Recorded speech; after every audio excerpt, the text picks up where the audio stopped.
Hello everyone, I'm Curtis Watson, back with another behind-the-scenes look at American Railroad Adventures. Today we're taking a look at the first part of a three-part episode, Fallen Flag.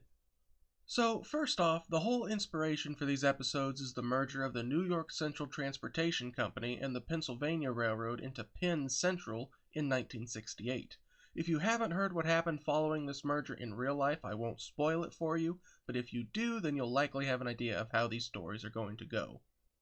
This is my first experiment with something other than a storybook format. Instead, I use a lot of dialogue to convey what is happening and how characters are reacting to their situations. I had fun animating and voicing the vintage-style clips at the beginning of the episode. The engines we see were also fun to include. The first one we see is based off of a Pennsylvania Railroad K4 Pacific, specifically number 1361, which survives to this day and is currently being restored. We also see a PRR T1, which I was super excited to put in this episode.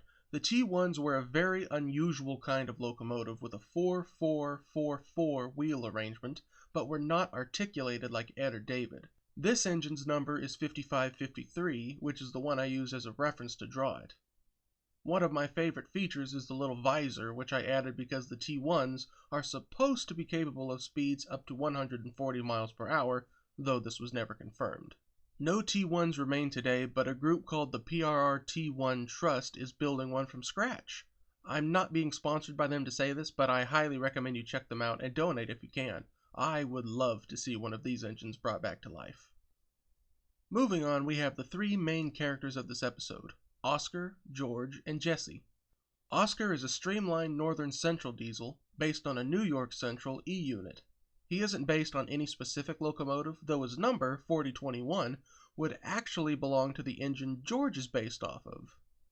George himself is based off of Pennsylvania Railroad E8, number 5711. This engine went through several ownerships, eventually being preserved in the late 90s, and spent its life running excursion trains. Due to it missing newly required safety equipment, this engine can no longer operate on the main line. However, in December of 2023, it was used as part of a holiday special run by Conrail and the Juniata Terminal Company. Finally, Jesse is based off of Pennsylvania Railroad GG1 electric locomotive number 4927. It was built in 1942 and ran until the late 1970s, and now is on display at the Illinois Railway Museum. I'm looking forward to the next two parts in this saga. It'll be a lot of work, but I think it will be one of the best stories I've ever told in the American Railroad Adventures universe. Thank you for watching, everyone. I hope you enjoyed. If you did, be sure to like and subscribe for more, and I will see you in the next video.